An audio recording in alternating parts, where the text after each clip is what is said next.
Displayed here are numerous types of harmful substances. I could bet a lot of money that at least one of you in here have been invited to or warned against one of these things. When you look at these pictures, do you think of peer pressure? What if I told you that peer pressure could be positive? Is it? Good morning, my name is Jalen Haas, and today I will be discussing peer influence in education. The larger context in relation to this topic is the broad basis of direct and indirect peer pressure. So not just directly in education, but in the world as a whole. This leads into our question. To what extent does peer influence in various schooling environments positively impact the likelihood of good standing academic achievement in students 14 to 18 years old in the United States? The argument is peer influence in various schooling environments does indeed positively impact the likelihood of good standing academic achievement amongst 14 to 18-year-olds in the United States. Its relevancy stems from the concepts conformity, groupthink, and peer influence. All of these topics are previously discussed in Stimuli 1 and 7 in the College Board stimuluses. To first contextualize peer influence, I will use a study from Peer Pressure in Adolescence by Mark D. Reed. In his concluding statements, Reed defines peer influence as when you choose to do something you wouldn't otherwise do.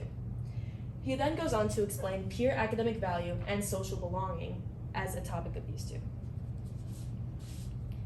First, peer academic value refers to people you surround yourself with and how they value their academic goals in spaces of academia. For increased comprehension, peer academic value can be split into support and mimicking. First, focusing on support, this is Pamela Wilcox. She's an accredited psychologist under peer influence and academic engagement. She is quoted to have said, "Perceived support from peers can give students a sense of motivation and help students see the importance of pursuing academic success." The concluding sections of her study, she was quoted saying this, and in her study, her actual study, so this is Pamela's study, across multiple grades spanning between 14 and 18, she discusses different indicators in relation to their academic performance and peer involvement. So some of these indicators include, my friends helped me on what to do in my academic performance in school, or something like, my friend's assistance in group assisted to help me improve my grades. We don't really need to focus on this column right here, which is the weighted mean, because it doesn't necessarily have much to do with what we're talking about. However, the interpretation with agree all down the board means that several thousand students agreed that peer involvement drastically improved their drive, focus, and overall grades. This is through a group support role. Now, moving on to mimicking, the second section of the peer academic value, an Aspen Ridge study on positive peer pressure and addiction, said that there was a study linking peer academic value and school engagement. Although all of these arrows may look confusing, if you focus on the numerical values above and below the arrows, you can see that the numbers closest to 1 are the most statistically significant. So, the most statistically significant numbers that we can see here are 0.12 and 0.23. So we can exclude the entire bottom portion of this graph. Focusing on peer academic value, locus of control, and school engagement, this focuses on your peers, while the bottom focuses on you.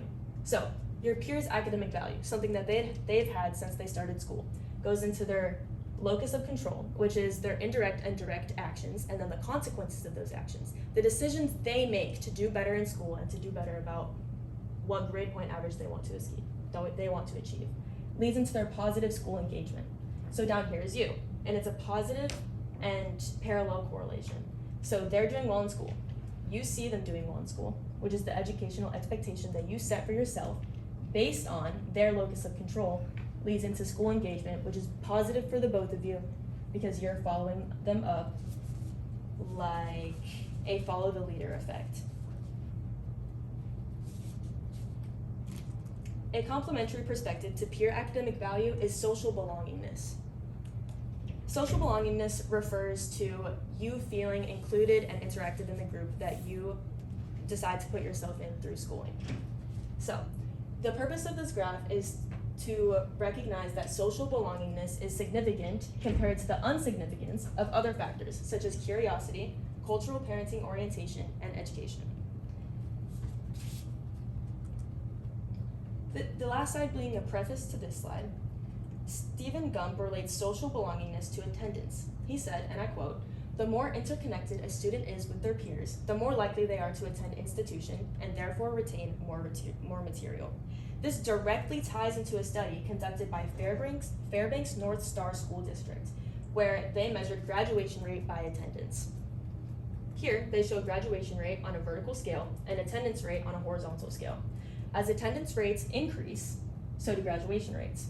So, the more interconnected you feel with the people at your school and the group that you surround yourself with, the more likely you are to attend, the more likely you are to do well in school, and the more likely you are to graduate.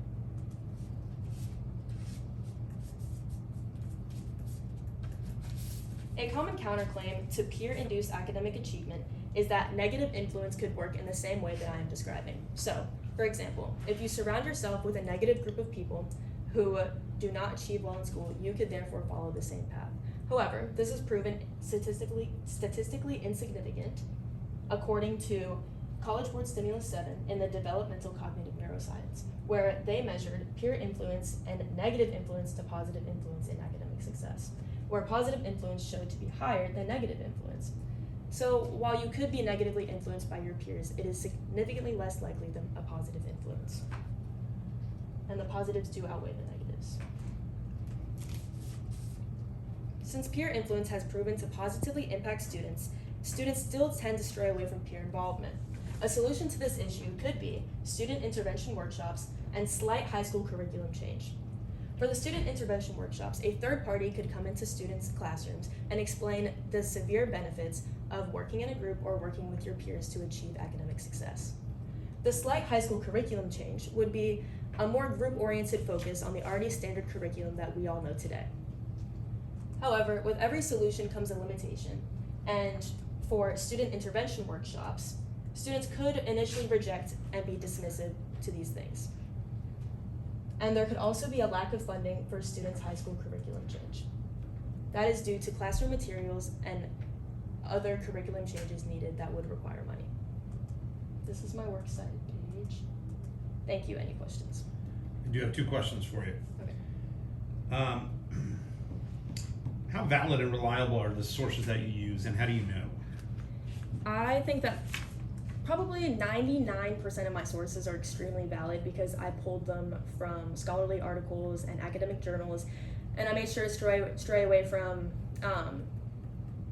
things like .org, .com, things that weren't from an established college, things like that. So like my scholarly article with Pamela Wilcox, that was a case study done, and it wasn't like a blog or a .org or something unreliable. Okay, and if you had more time, what additional research would you have conducted on this issue?